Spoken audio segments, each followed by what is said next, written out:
சேனலின் புதுவையின் இன்றைய நிகழ்வுகள். புதுச்சேரியில் நடைபெற்ற இந்திய திரைப்பட விழாவில் சிறந்த திரைப்படமாக தேர்வு செய்யப்பட்ட குரங்கு பெடல் படத்தின் இயக்குநர் கமலக்கண்ணனுக்கு முதலமைச்சர் ரங்கசாமி சங்கரதாஸ் சுவாமிகள் விருது ரூபாய் 1 லட்சம் ரொக்க பரிசு வழங்கி பாராட்டினார். புதுச்சேரி அரசு செய்தி மற்றும் விளம்பரத்துறை, நவதர்ஷன் திரைப்பட கழகம் மற்றும் அலையன்ஸ் பிரான்சிஸ் இணைந்து ஆண்டுதோறும் இந்திய திரைப்பட விழாவை நடத்துவது வழக்கம். இந்த ஆண்டிற்கான இந்திய திரைப்பட விழா அலையன்ஸ் பிரான்சிஸ் கலை அரங்கில் நேற்று துவங்கியது. செய்தி மற்றும் விளம்பரத்துறை இயக்குநர் தமிழ்ச்செல்வன் வரவேற்றார். அமைச்சர் லட்சுமி நாராயணன், அலையன்ஸ் பிரான்சிஸ் தலைவர் சதீஷ் நல்லாம், நவதர்ஷன் திரைப்பட கழக செயலர் பழனி ஆகியோர் வாழ்த்துரை வழங்கினர். சிறப்பு அழைப்பாளராக முதல்வர் ரங்கசாமி கலந்து கொண்டு கடந்த 2022ஆம் ஆண்டின் சிறந்த திரைப்படமாக தேர்வு செய்யப்பட்ட குரங்கு பெடல் படத்தின் இயக்குநர் கமலக்கண்ணனுக்கு சங்கரதாஸ் சுவாமிகள் விருது ரூபாய் 1 லட்சம் ரொக்க பரிசு வழங்கி பாராட்டினர். விழாவில் அரசு செயலர் கேசவன், சினிமா இயக்குநர் ராசி அழகப்பன் உள்ளிட்டோர் கலந்து கொண்டனர். விழாவினை தொடர்ந்து குரங்கு பெடல் திரைப்படம் திரையிடப்பட்டது. நாளை 5ஆம் தேதி RRR தெலுங்கு, 6ஆம் தேதி அறிவிப்பு மலையாளம், 7ஆம் தேதி டோனிக் வங்காளம், 8ஆம் தேதி மேஜர் இந்தி ஆகிய படங்கள் திரையிடப்படுகின்றன. பழங்குடியின மக்களுக்கு உள் ஒதுக்கீடு வழங்க வேண்டும் உள்ளிட்ட பல்வேறு கோரிக்கைகளை வலியுறுத்தி புதுச்சேரி பழங்குடியினர் காட்டுநாயக்கன் சமூக இயக்கத்தினர் முதல்வர் ரங்கசாமியை சந்தித்து கோரிக்கை மனு அளித்தனர். புதுச்சேரி பழங்குடியினர் காட்டுநாயக்கன் சமூக சங்கத்தின் தலைவர் சுரேஷ் தலைமையில் நிர்வாகிகள் சட்டப்பேரவையில் முதல்வர் ரங்கசாமியை சந்தித்து கோரிக்கை மனு அளித்தனர். அவர்கள் அளித்துள்ள மனுவில் புதுச்சேரி மாநிலத்தில் மாநில அளவிலான பிற்படுத்தப்பட்டோர் ஆணையம் பல ஆண்டுகளாக ஆணையர் மற்றும் உறுப்பினர்கள் இல்லாததால் செயல்படாமல் உள்ளது. ஆகவே பிற்படுத்தப்பட்டோர் ஆணையத்திற்கு ஆணையர் மற்றும் உறுப்பினர்களை நியமித்து புதுச்சேரி மாநிலத்தில் வாழும் பிற்படுத்தப்பட்டோர் பழங்குடியின மக்களுக்கும் இடஒதுக்கீடு அளிக்க புதுச்சேரி அரசு அரசாணையினை பிறப்பித்து அதன் அடிப்படையில் பிற்படுத்தப்பட்ட பழங்குடியினருக்கு 2010ஆம் ஆண்டு வரையறுக்கப்பட்ட ஆண்டாக அறிவிக்க வேண்டும் என குறிப்பிடப்பட்டுள்ளது. தென்னாப்பிரிக்காவில் நடைபெற்ற காமன்வெல்த் வலுதூக்கும் போட்டியில் புதுச்சேரி முதுநிலை காவல் கண்காணிப்பாளர் அனிதா ராய் தங்கப்பதக்கம் வென்று சாதனை படைத்துள்ளார். புதுச்சேரி மாநிலம் காவல்துறையில் முதுநிலை காவல் கண்காணிப்பாளராக பதவி வகித்து வருபவர் IPS அதிகாரி அனிதா ராய். பவர் லிப்டிங் வீராங்கனையான இவர் தேசிய அளவில் பதக்கம் வென்ற முதல் பெண் IPS அதிகாரி ஆவார். ஏற்கனவே 2002ஆம் ஆண்டு டெல்லி மாநிலத்தில் நடைபெற்ற பவர் லிப்டிங் சாம்பியன்ஷிப் போட்டியில் தங்க பதக்கமும், மகாராஷ்டிராவில் நடைபெற்ற மாஸ்டர் தேசிய பவர் லிப்டிங் சாம்பியன்ஷிப் போட்டியில் வெள்ளி பதக்கமும் வென்று அசத்தியுள்ளார். இந்நிலையில் தென்னாப்பிரிக்காவில் நடைபெற்ற காமன்வெல்த் வலுதூக்கும் போட்டியில் 63 கிலோ எடை பிரிவில் இந்திய அணி சார்பில் பங்கேற்று தங்கப்பதக்கம் வென்று சாதனை படைத்துள்ளார். அனிதா ராய் IPS அதிகாரியின் கணவர் புதுச்சேரி காவல்துறையில் DIG-யாக பதவி வகித்து வரும் பிரிஜேந்திர குமார் யாதவ் என்பதும் அவரும் லிப்டிங் வீரர் என்பதும் குறிப்பிடத்தக்கது. புதுச்சேரியில் தடை செய்யப்பட்ட போதைப் பொருட்களை பதுக்கி வைத்திருந்த இருவரை கைது செய்த போலீசார் அவர்களிடமிருந்து ரூபாய் 2 லட்சம் மதிப்பிலான போதை வஸ்துக்களை பறிமுதல் செய்தனர். புதுச்சேரியில் மாணவர்கள் மற்றும் இளைஞர்கள் கஞ்சா, கூல் லிப், ஹான்ஸ் உள்ளிட்ட போதைப் பொருட்களின் பழக்கத்தால் சீரழிந்து வருகின்றனர். காவல்துறையினரும் போதைப் பொருட்கள் ஒழிப்பு நடவடிக்கையில் தீவிரமாக ஈடுபட்டு வருகின்றனர். இந்நிலையில் லாஸ்பேட்டை பெத்துசெட்டிப்பேட் சுப்பிரமணியர் கோவில் தெருவில் தடை செய்யப்பட்ட போதைப் பொருட்கள் பெரிய அளவில் பதுக்கி வைத்திருப்பதாக போலீசாருக்கு ரகசிய தகவல் வந்தது. இதனை அடுத்து லாஸ்பேட்டை மற்றும் சிறப்பு அதிரடிப்படை போலீசார் சம்பந்தப்பட்ட இடத்திற்கு விரைந்து சென்று சந்தேகப்படும்படி நின்றிருந்த செந்தில்வேலன் மற்றும் முகேஷ்குமார் ஆகிய இருவரை விசாரித்தனர். விசாரணையில் பெங்களூரிலிருந்து ஹான்ஸ், கூல்லிப், பான் மசாலா போன்ற போதைப் பொருட்களை வாங்கி வந்து புதுச்சேரியில் விற்பனை செய்ய பதுக்கி வைத்திருந்தது தெரிய வந்தது. இதனைத் தொடர்ந்து இருவர் மேலும் வழக்கு பதிவு செய்து கைது செய்த போலீசார் அவர்களிடமிருந்து ரூபாய் 2 லட்சம் மதிப்பிலான போதைப் பொருட்களை பறிமுதல் செய்தனர். பின்னர் நீதிமன்றத்தில் ஆஜர்படுத்தி காலாப்பட்டு மத்திய சிறையில் அடைத்தனர். புதுச்சேரியில் எம்ஜிஆர் சிலையை சேதப்படுத்திய சிறுவன் உட்பட 2 இளைஞர்களை சிசிடிவி காட்சிகளை கொண்டு போலீசார் கைது செய்தனர். புதுச்சேரி மங்கலம் தொகுதிக்கு உட்பட்ட சிவராந்தகம் பகுதியில் அமைந்துள்ள தமிழகத்தின் முன்னாள் முதல்வர் எம்ஜிஆர் சிலையை கடந்த மாதம் நள்ளிரவில் மர்ம நபர்கள் சேதப்படுத்தினர்.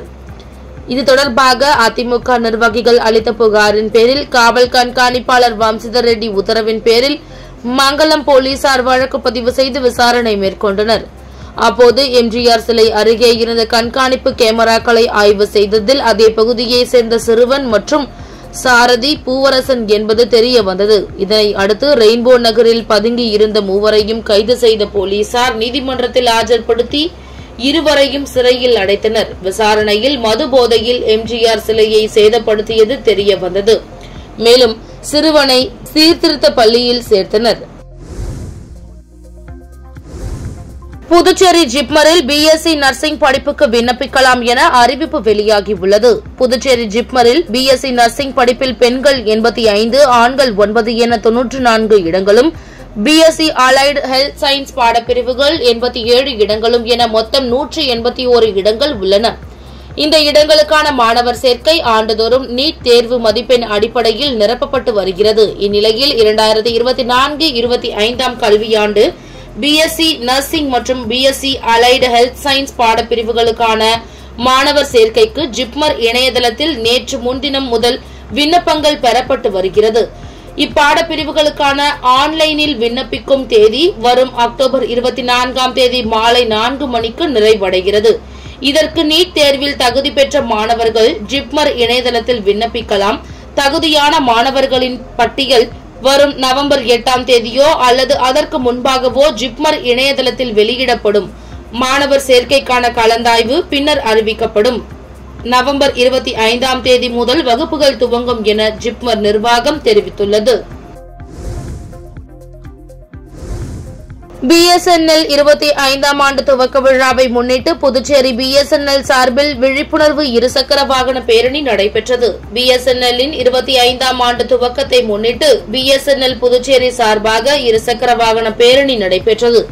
இதில் பிஎஸ்என்எல் புதிதாக அறிமுகப்படுத்தப்பட்டுள்ள சேவைகளான 4G, FTTH, வைஃபை ரோமிங் போன்ற சேவைகளுக்கான விழிப்புணர்வு ஏற்படுத்தப்பட்டது. இதனை பிஎஸ்என்எல் புதுச்சேரியின் முதன்மை பொது மேலாளர் திலகவதி கொடியசைத்து துவக்கி வைத்தார். இந்த பேரணியானது பிஎஸ்என்எல் தலைமை அலுவலகத்தில் துவங்கி புதுவையின் பிரதான வீதியான புசி வீதி, திருவள்ளுவர் சாலை, காமராஜர் சாலை மற்றும் நேரு வீதி வழியாக சென்று பிஎஸ்என்எல் அலுவலகத்தில் நிறைவு பெற்றது. வில்லியனூர் கொம்யூன் மூலம் வில்லியனூர் தொகுதியில் நடைபெற வேண்டிய வளர்ச்சிப் பணிகள் குறித்து அதிகாரிகளுடன் எதிர்க்கட்சித் தலைவர் சிவா ஆலோசனை நடத்தினார். வில்லியனூர் சட்டமன்ற தொகுதியில் வில்லியனூர் கொம்யூன் மூலம் மேற்கொள்ளப்பட வேண்டிய வளர்ச்சிப் பணிகள் குறித்த ஆலோசனைக் கூட்டம் வில்லியனூர் சட்டமன்ற உறுப்பினர் அலுவலகத்தில் இன்று காலை நடந்தது. தொகுதி சட்டமன்ற உறுப்பினரும் சட்டமன்ற எதிர்க்கட்சித் தலைவர் சிவா தலைமையில் நடைபெற்ற கூட்டத்தில் வில்லியனூர் கொம்யூன் ஆணையர் ரமேஷ், செயற்பொறியாளர் திருநாவுக்கரசு, இளநிலை பொறியாளர் சத்யநாராயணா மற்றும் ஒரு பொதுமக்கள் கலந்து கொண்டனர். அப்போது வில்லியனூர் தொகுதிக்கு உட்பட்ட தில்லைநகர், மணவெளி, எஸ்எம்விபுரம், சுல்தான்பேட்டை, ரஹமத் நகர், ஒதியம்பேட், நடராஜ நகர், மூலக்கடை, முத்துப்பிள்ளைப்பாளையம், பட்டாணிக்களம், ஓம்சக்தி நகர், வசந்தம் நகர், உத்தரவாகினிபேட், பெரியபேட், அம்பேத்கர் நகர், ஆத்துவாய்க்கால்பேட் ஆகிய பகுதிகளில் கொம்யூன் பஞ்சாயத்து மூலம் சாலை, கழிவுநீர் வாய்க்கால், குடிநீர் குழாய் அமைத்தல் போன்ற பணிகளை துரிதாக செய்து முடிக்க வலியுறுத்தப்பட்டது. இந்நிகழ்ச்சியில் தொகுதி திமுக நிர்வாகிகள் உட்பட பலர் கலந்து கொண்டனர். புதுச்சேரியில் அரசு மருத்துவமனைக்கு சிகிச்சைக்கு வரும் நோயாளிகளுக்கு கூடுதல் படுக்கை உள்ளிட்ட வசதிகளை அரசு செய்து தர வேண்டும் என அதிமுக வலியுறுத்தியுள்ளது. புதுச்சேரி அதிமுக தலைமை அலுவலகத்தில் செய்தியாளர்களை சந்தித்த மாநில செயலாளர் அன்பழகன், புதுச்சேரி அரசு மருத்துவமனை அவசர சிகிச்சை பிரிவில் ஒரே படுக்கையில் 3 பேர் படுக்கும் நிலை உள்ளது. இதனால் பல நோயாளிகள் தரையில் படுத்துள்ளனர். தற்போது டெங்கு காய்ச்சல் பரவி வரும் நிலையில் நோயாளிகளை ஒரே இடத்தில் படுக்க வைப்பது சரியல்ல. துணைநிலை ஆளுநர் இதில் தலையிட்டு நோயாளிகளுக்கு கூடுதல் படுக்கைகள் உள்ளிட்ட வசதிகளை ஏற்படுத்தி தர வேண்டும். அரசு சார்பு நிறுவன ஊழியர்களுக்கான ஊதிய நிலுவையை உடனே வழங்க வேண்டும். புதுச்சேரியில் திறந்தவெளி விளம்பரங்களை அரசு தடுக்காமல் இருப்பது சரியல்ல என குறிப்பிட்டுள்ளார். புதுச்சேரியில் அகில இந்திய என்ஆர் காங்கிரஸ் கட்சிக்கு புதிய நிர்வாகிகளை நியமிப்பது தொடர்பான ஆலோசனை கூட்டம் நடைபெற்றது. புதுச்சேரியில் கடந்த 2011ஆம் ஆண்டு அகில இந்திய என்ஆர் காங்கிரஸ் கட்சி அமைக்கப்பட்டது. அதன் நிறுவன தலைவராக தற்போதைய புதுவை முதல்வர் NR ரங்கசாமி உள்ளார். இந்நிலையில் கட்சிக்கான முக்கிய நிர்வாகிகளை நியமிக்கப்படாமல் இருந்து வந்தனர். கடந்த மக்களவை தேர்தலில் என்ஆர் காங்கிரஸ் நிர்வாகிகள் ரீதியில் பிரச்சாரம் நடைபெறவில்லை என்றும் கூறப்பட்டது. இந்நிலையில் புதுவை மாநில என்ஆர் காங்கிரஸ் நிர்வாகிகள் நியமனம் குறித்த ஆலோசனை கூட்டம் புதுச்சேரி கிழக்கு கடற்கரை சாலையில் உள்ள கட்சி அலுவலகத்தில் நடைபெற்றது. கட்சியின் மாநில செயலர் NSJ ஜெயபால் முன்னிலையில் நடைபெற்ற கூட்டத்தில் அமைச்சர்கள் ஜெயக்குமார், லட்சுமி நாராயணன், பேரவை துணைத் தலைவர் ராஜவேலு, MLAக்கள் KSP ரமேஷ், பாஸ்கர் என்கிற தட்சிணாமூர்த்தி, லட்சுமிகாந்தன் மற்றும் மூத்த தலைவர்கள் பக்தவச்சலம் உள்ளிட்டோர் பங்கேற்றனர்.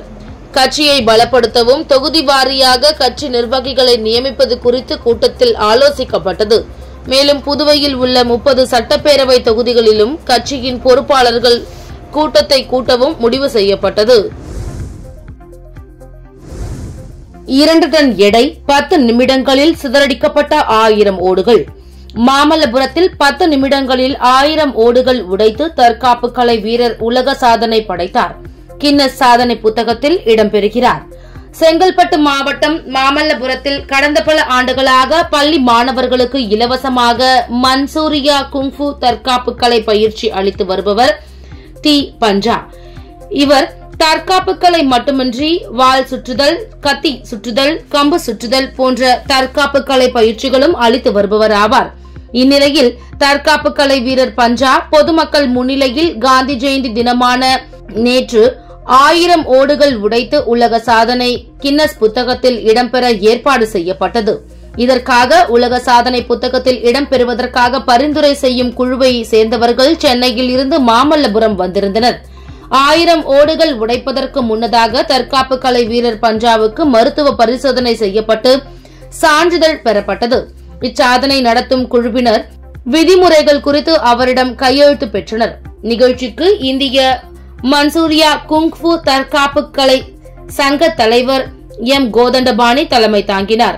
மாமல்லபுரம் பேரூராட்சி தலைவர் வளர்மதி யஸ்வந்தராவ், TCCL கேபிள் டிவி மற்றும் நிதா தொலைக்காட்சி இயக்குனர் டி. புனிதவேல், சுரதீப் மருத்துவமனை இயக்குனர் G. Rangasamy, Mamalla beach resort இயக்குனர் T. கிருஷ்ணராஜ் முன்னிலை வகித்தனர். பிறகு 10 ஓடுகள் அடுக்கப்பட்டு ஒரு வரிசைக்கு 100 ஓடுகள் வீதம் 10 வரிசையில் அடுக்கி வைக்கப்பட்ட 2 டன் எடையுள்ள 1000 ஓடுகளையும் 10 நிமிடத்தில் தனது கைகளில் உடைத்து சாதனை படைத்தார். அப்பொழுது கடைசி வரிசையில் உள்ள 10 ஓடுகளை உடைத்து 1000 ஓடுகளை முழுவதுமாக கடந்து கொளுத்தும் வெயிலில் உலக சாதனை படைத்த போது சுற்றி நின்ற பொதுமக்களும் தற்காப்பு கலை பயிற்சி மாணவர்களும் கரகோஷம் எழுப்பி மகிழ்ந்தனர். பின்னர் உலக சாதனை படைத்த அவருக்கு பலர் சால்வை அணிவித்தும் நினைவு பரிசுகள் வழங்கியும் பாராட்டினர். குறிப்பாக தங்கள் மாஸ்டர் உலக சாதனை படைத்து உடைத்த ஓடு சிதறல்களை எடுத்து பள்ளி சிறுவர்கள் அதனை எடுத்து விளையாட்டுத்தனமாக உடைத்து மகிழ்ந்ததை காண முடிந்தது. 10 நிமிடத்தில் 1000 ஓடுகள் உடைத்து உலக சாதனை படைத்ததற்கான சான்றிதழும் வழங்கப்பட்டது. இதுவரை உலகத்தில் யாரும் 10 நிமிடத்தில் 1000 ஓடுகள் உடைத்ததில்லை என்றும் முதன்முறையாக குங்ஃபு தற்காப்பு கலை பயிற்சியாளர் பஞ்சா இச்சாதனையை நிகழ்த்தி உள்ளதாக கின்னஸ் ரெக்கார்டிற்கு பரிந்துரைக்கும் குழுவினர் தெரிவித்தனர். இந்நிகழ்ச்சியில் புதிய புரட்சி கழகம் கட்சியின் நிறுவன தலைவர் OE சங்கர், தமிழ் மாநில காங்கிரஸ் தலைவர் மு. பாலுசாமி, பகுஜன் சமாஜ் நகர தலைவர் மு. பாலுசாமி, காங்கிரஸ் மாநில நிர்வாகி OMB சரவணன், எட்டூர் ஊராட்சி தலைவர் G. கோவிந்தசாமி, நெம்மேலி அரசு மேல்நிலை முதுகலை ஆசிரியர் பெருமலாரி யுவராஜ் உள்ளிட்ட பலர் கலந்து கொண்டனர். ராகுல் காந்தி தேசிய பேரவை சார்பில் காங்கிரஸ் கட்சியின் மாநில தலைவர் வைத்திலிங்கம் MP பிறந்த நாளை ஒட்டி நடைபெற்ற விழாவில் சிறப்பு விருந்தினராக முன்னாள் அமைச்சர் கந்தசாமி கலந்து கொண்டு கேக் வெட்டி ஏழை பொதுமக்களுக்கு அன்னதானம் வழங்கினார். ராகுல் காந்தி தேசிய பேரவை சார்பில் காங்கிரஸ் கட்சியின் மாநில தலைவர் வைத்திலிங்கம் எம்பி பிறந்தநாள் விழா இன்று வெகு விமர்சையாக கொண்டாடப்பட்டது. ராகுல் காந்தி தேசிய பேரவை தலைவரும் ஊடக பிரிவு சேர்மனுமான RE சேகர் தலைமையில் பேரவை துணைத் தலைவரும் காங்கிரஸ் கட்சியின் பொதுக்குழு உறுப்பினருமான திருவேங்கடம் முன்னிலையில் வைத்திலிங்கம் எம்பிக்கு பேரவை நிர்வாகிகள் சால்வை அணிவித்து வாழ்த்து தெரிவித்தனர். அதனைத் தொடர்ந்து அண்ணா சாலையில் நடைபெற்ற நிகழ்ச்சியில் முன்னாள் அமைச்சர் கந்தசாமி சிறப்பு விருந்தினராக கலந்து கொண்டு கேக் வெட்டி பொதுமக்களுக்கு அன்னதானம் வழங்கினார்.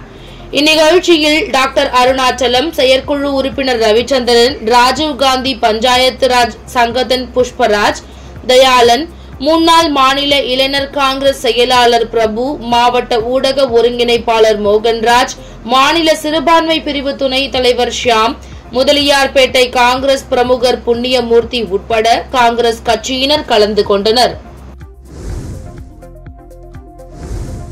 காங்கிரஸ் கட்சியின் மாநில தலைவர் வைத்திலிங்கம் எம்பி பிறந்த நாளை ஒட்டி மடுகரை அரசு பள்ளி மாணவர்களுக்கு ரொக்க பரிசு வழங்கப்பட்டது. புதுவை முன்னாள் முதல்வரும் பாராளுமன்ற உறுப்பினருமான வைத்திலிங்கம் பிறந்தநாள் விழா சிறப்பாக கொண்டாடப்பட்டது. அவரது சொந்த ஊரான மடுகரையில் உள்ள வெங்கடேச பெருமாள் கோவிலில் வட்டார காங்கிரஸ் கமிட்டி சார்பில் சிறப்பு பூஜைகள் நடத்தப்பட்டன. மடுகரை அரசு பள்ளிகளை சேர்ந்த 12ஆம் வகுப்பு 10ஆம் வகுப்பு மாணவர்களுக்கு நடப்பு தேர்வில் முதல் 3 இடம் பிடித்தவர்களுக்கு ரொக்க பரிசு வழங்கப்பட்டது. இந்நிகழ்ச்சியில் நெட்டப்பாக்கம் வட்டார காங்கிரஸ் கமிட்டி தலைவர் மற்றும் காங்கிரஸ் கட்சி அனைத்து பிரிவு நிர்வாகிகள், பொதுமக்கள் திரளாக கலந்து கொண்டனர். அனைவருக்கும் கோவில் பிரசாதங்கள் வழங்கப்பட்டன. அதனைத் தொடர்ந்து மடுகரை மந்தவெளி பகுதியில் பொதுமக்கள் 500 பேருக்கு அன்னதானம் வழங்கப்பட்டது. புதுச்சேரி மாநில காங்கிரஸ் கட்சி தலைவர் வைத்திலிங்கம் பிறந்தநாள் விழா காரைக்காலில் இளைஞர் காங்கிரஸ் சார்பில் கொண்டாடப்பட்டது. புதுச்சேரி மாநில காங்கிரஸ் கட்சி தலைவர் வைத்திலிங்கம் பிறந்த நாளை ஒட்டி காரைக்கால் மாவட்ட இளைஞர் காங்கிரஸ் சார்பில் காரைக்கால் மையப்பகுதியில் உள்ள ஏழை மாரியம்மன் கோவிலில் சிறப்பு அபிஷேக ஆராதனைகள் நடைபெற்றது. அதனைத் தொடர்ந்து அன்னதானம் மற்றும் இனிப்புகள் வழங்கி கொண்டாடப்பட்டது. இளைஞர் காங்கிரஸ் மாவட்ட தலைவர் மா ரஞ்சித் தலைமையில் நடைபெற்ற விழாவில் புதுச்சேரி மாநில காங்கிரஸ் கட்சி முன்னாள் தலைவர் AV சுப்பிரமணியன், மாவட்ட தலைவர் RP சந்திரமோகன், மாநில துணைத் தலைவர் பஷீர், மாவட்ட மகிழா காங்கிரஸ் தலைவி நிர்மலா, வட்டார தலைவர்கள் மாறன், சுப்பையன், முஜிப் ரஹ்மான், முரளி உள்ளிட்ட ஏராளமான காங்கிரஸ் கட்சியினர் கலந்து கொண்டனர். அதனைத் தொடர்ந்து காரைக்கால் மஸ்தான் சாஹிப் வலியுல்லா தர்காவில் சிறப்பு வழிபாடுகள் நடைபெற்று இனிப்புகள் வழங்கப்பட்டது. முதலியார்பேட்டை தொகுதிக்கு உட்பட்ட மூகாம்பிகை நகர் ஸ்ரீ சுப்பிரமணிய சுவாமி ஆலய திருப்பணிக்காக தொகுதி பாஜக பொறுப்பாளர் சத்யராஜ் ரூபாய் 1 லட்சம் நன்கொடையாக வழங்கினார். புதுச்சேரி மாநிலம் முதலியார்பேட்டை தொகுதிக்கு உட்பட்ட நயினார் மண்டபம் மூகாம்பிகை நகரில் புதிதாக அருள்மிகு திருச்செந்தூர் ஸ்ரீ சுப்பிரமணிய சுவாமி திருக்கோவில் திருப்பணி நடைபெற்று வருகிறது. இந்நிலையில் பாரதிய ஜனதா கட்சி முதலியார்பேட்டை தொகுதி பொறுப்பாளரும் முன்னாள் நகரமன்ற உறுப்பினருமான சத்யராஜ் கோவில் திருப்பணிக்காக ரூபாய் 1 லட்சம் நன்கொடையாக ஆலய திருப்பணி நிர்வாகிகளிடம் வழங்கினார். அப்போது பாஜக நிர்வாகி மீனாட்சி சுந்தரம், துரைராஜ், முரளி, கிருஷ்ணசாமி, சரவணன், கொளஞ்சியப்பர் மற்றும் ஆலய நிர்வாகிகள் உடனிருந்தனர். உப்பளம் உடையார் தோட்டத்தில் சாலை மற்றும் வாய்க்கால் அமைக்க ரூபாய் 11.5 லட்சம் செலவில் திமுக உப்பளம் தொகுதி சட்டமன்ற உறுப்பினர் அனிபால் கென்னடி அவர்கள் தலைமையில் பூமி பூஜை நடைபெற்றது. புதுச்சேரி உப்பளம் தொகுதி உடையார் தோட்டம் அவ்வை நகரில் உள்ள உள்பாதைகளுக்கு சிமெண்ட் சாலை, நடைபாதை மற்றும் வாய்க்கால் பணிக்கான பூமி பூஜையை திமுக உப்பளம் தொகுதி சட்டமன்ற உறுப்பினர் அனிபால் கென்னடி அவர்கள் தலைமையில் ரூபாய் 11,50,000 செலவில் சட்டமன்ற உறுப்பினர் மேம்பாட்டு நிதியின் கீழ் தொடங்கி வைத்தார். இப்பணியில் நகராட்சி செயற்பொறியாளர் சிவபாலன், உதவி பொறியாளர் யுவராஜ், இளநிலை பொறியாளர் சண்முகம், தொகுதி செயலாளர் சக்திவேல், மாநில ஆதி திராவிடர் துணை அமைப்பாளர் தங்கவேல், மாநில பிரதிநிதி கணேசன், தொகுதி துணை செயலாளர் ராஜி, மாநில மீனவர் அணி துணை அமைப்பாளர் விநாயகமூர்த்தி, தேமுசா மாநில துணை அமைப்பாளர் மிஷல், மகளிர் அணி ஜாஸ்லின், கிளை செயலாளர்கள் காலப்பன், இருதயராஜ், ராகேஷ், கழக சகோதரர்கள் சதீஷ், மோரிஸ், ரகுமான் மற்றும் ஊர் பொதுமக்கள் உடனிருந்தனர். புரட்டாசி மாதம் 3வது சனிக்கிழமையை முன்னிட்டு வில்லியனூர் பகுதியில் அமைந்துள்ள ஸ்ரீபெருந்தேவி தாயார் சமேத தென்கலை ஸ்ரீ வரதராஜ பெருமாள் ஆலயத்தில் பக்தர்கள் வரிசையில் நின்று பெருமாளை வழிபட்டு சென்றனர். வில்லியனூர் பகுதியில் அமைந்துள்ளது ஸ்ரீபெருந்தேவி தாயார் சமேத தென்கலை ஸ்ரீ வரதராஜ பெருமாள் ஆலயத்தில் புரட்டாசி 3வது சனிக்கிழமையை ஒட்டி மலர்களால் அலங்கரிக்கப்பட்ட மூலவர் வரதராஜ பெருமாள் திருப்பதி அலங்காரத்தில் பக்தர்களுக்கு காட்சியளித்தார். இதில் 100க்கும் மேற்பட்ட பக்தர்கள் வரிசையில் நின்று பெருமாளை வழிபட்டு பிரசாதங்கள் பெற்று சென்றனர். மேலும் மாலை வரதராஜ பெருமாள் சுவாமி உட்புறப்பாடு நடைபெறுகிறது. நவராத்திரி கொலு உற்சவமும் தினம்தோறும் நடைபெற்று வருகிறது. நிகழ்ச்சிக்கான ஏற்பாட்டினை ஆலய நிர்வாக அதிகாரி சந்தானராமன் செய்திருந்தார். மத்திய மேற்கு மற்றும் அதனை ஒட்டிய தெற்கு வங்கக்கடல் பகுதிகளின் மேல் நிலவும் வளிமண்டல சுழற்சி காரணமாக இன்று தமிழகத்தில் அநேக இடங்களிலும் புதுவை மற்றும் காரைக்கால் பகுதிகளிலும் இடி மின்னலுடன் கூடிய லேசானது முதல் மிதமான மழை பெய்ய வாய்ப்புள்ளது என்று சென்னை வானிலை ஆய்வு மையம் தெரிவித்திருந்தது. இந்நிலையில் சென்னையின் பல்வேறு இடங்களில் தற்போது கனமழை பெய்து வருகிறது. அண்ணா சாலை, நுங்கம்பாக்கம், தேனாம்பேட்டை, ராயப்பேட்டை, கோடம்பாக்கம், 1000 விளக்கு உள்ளிட்ட பகுதிகளில் பெய்து வருகிறது. கனமழையால் சென்னையில் வெப்பம் தணிந்து குளிர்ந்த சூழல் நிலவி வருகிறது. பாலஸ்தீனத்தின் காசா நகர் மீது இஸ்ரேல் போர் தொடங்கி நாளை மறுநாளுடன் ஓர் ஆண்டாகிறது. ஈரானின் ஆதரவை பெற்ற ஹமாஸ் அமைப்புக்கு எதிரான இந்த போரில் காசாவில் சுமார் 42,000 பேர் பலியாகியுள்ளனர். இதனிடையே மத்திய கிழக்கின் பல்வேறு நாடுகளில் உள்ள ஈரான் ஆதரவை பெற்ற ஆயுத குழுக்கள் ஹமாஸுக்கு ஆதரவாக இஸ்ரேலை குறிவைத்து வான்வழியாக தாக்குதல்களை நடத்தி வருகின்றன. அவர்களுக்கு இஸ்ரேலும் பதிலடி கொடுத்து வருகிறது. அந்த வகையில் லெபனானை சேர்ந்த ஹிஸ்புல்லா அமைப்பினருக்கு எதிராக இஸ்ரேல் கடந்த மாதம் 23ஆம் தேதி லெபனான் மீது மிகப்பெரிய அளவிலான வான்வழி தாக்குதலை தொடங்கியது. தலைநகர் பெய்ரூட்டில் நடத்தப்பட்ட வான்வழி தாக்குதலில் ஹிஸ்புல்லா தலைநகர் ஹசன் நஸ்ரல்லா, ஈரானின் மூத்த ராணுவ தளபதி அப்பாஸ் உள்ளிட்டோர் கொல்லப்பட்டனர். அதன் தொடர்ச்சியாக இஸ்ரேலிய படைகள் லெபனானுக்குள் ஊடுருவி தரைவழி தாக்குதலையும் தொடங்கியது. இந்நிலையில் லெபனானில் பதற்றம் நிலவி வரும் சூழலில் 97 பேரை விமானம் மூலம் மீட்டதாக தென்கொரியா தெரிவித்துள்ளது. விமானத்தில் இருந்த குழுவில் தென்கொரிய நாட்டை சேர்ந்த பிரஜைகளும் அவர்களது குடும்ப உறுப்பினர்களும் உள்ளடங்குவதாக தென்கொரியா வெளியுறவு அமைச்சகம் தெரிவித்துள்ளது. மேலும் லெபனானில் பணிபுரிந்த தூதர்கள் மற்றும் தூதரக பணியாளர்கள் தவிர சுமார் 30 தென்கொரியர்கள் இருந்ததாக அமைச்சகம் தெரிவித்துள்ளது. தென்கொரிய ஜனாதிபதி யூன் சுக் யோல் மத்திய கிழக்கில் உள்ள மோதல் பகுதிகளுக்கு ராணுவ விமானங்களை அனுப்புமாறு அதிகாரிகளுக்கு கடந்த புதன்கிழமை அறிவுறுத்தினார்.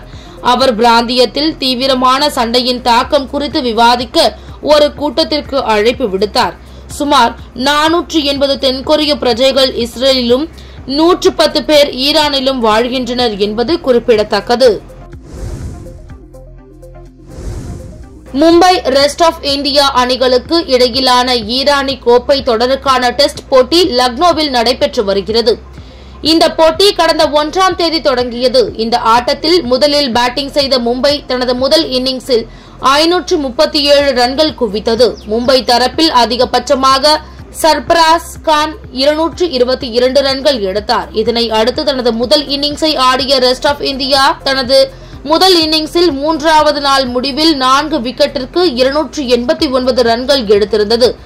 அபிமன்யு ஈஸ்வரன் 151 ரன்னுடனும் துருவ் ஜூரேல் 30 ரன்னுடனும் களத்தில் இருந்தனர். இந்நிலையில் நேற்று 4வது நாள் ஆட்டம் நடைபெற்றது. இதில் தொடர்ந்து பேட்டிங் செய்த ரெஸ்ட் ஆஃப் இந்தியா தனது முதல் இன்னிங்ஸில் 416 ரன்னுக்கு ஆல் அவுட் ஆனது. இதனை அடுத்து 121 ரன் முன்னிலையுடன் தனது 2வது இன்னிங்ஸை தொடங்கிய மும்பை அணி நேற்றைய 4ஆம் நாள் ஆட்ட நேர முடிவில் 40 ஓவர்களில் 6 விக்கெட்டை இழந்து 153 ரன் எடுத்துள்ளது. மும்பை இதுவரை 274 ரன்கள் முன்னிலை பெற்றுள்ளது. சர்பராஸ் கான் 9 ரன்னுடனும் தனுஷ் கோடியான் 20 ரன்னுடனும் களத்தில் இருந்தனர். இன்று 5வது மற்றும் கடைசி நாள் ஆட்டம் நடைபெற்றது. தொடர்ந்து விளையாடிய மும்பை அணி 5வது நாள் முடிவில் 8 விக்கெட் இழப்பிற்கு 329 ரன்கள் எடுத்தது. இதனால் ஆட்டம் டிராவில் முடிந்தது. போட்டி டிராவில் முடிந்தாலும் முதல் இன்னிங்ஸில் அதிக ரன்கள் எடுத்த மும்பை அணி ஈரானி கோப்பையை வென்றது. முதல் இன்னிங்ஸில் இரட்டை சதம் அடித்த சர்பராஸ் கான் ஆட்ட நாயகனாக தேர்ந்தெடுக்கப்பட்டார். இதன் மூலம் 27 ஆண்டுகளுக்கு பிறகு மும்பை அணி ஈரானி கோப்பையை கைப்பற்றியுள்ளது குறிப்பிடத்தக்கது. இத்துடன் சக்தி சேனலின் புதுவையின் இன்றைய நிகழ்வுகள் முடிவடைகின்றன. வணக்கம். உங்கள் சக்தி சேனலின் புதுவையின் அன்றாட நிகழ்வுகளை உடனுக்குடன் தெரிந்து கொள்ள சக்தி சேனல் புதுச்சேரி யூடியூப் சேனலை சப்ஸ்கிரைப் செய்து கொள்ளுங்கள். மறக்காமல் பெல் பட்டனையும் கிளிக் பண்ணுங்க, ஷேர் பண்ணுங்க, லைக் பண்ணுங்க. உங்கள் சக்தி சேனல்.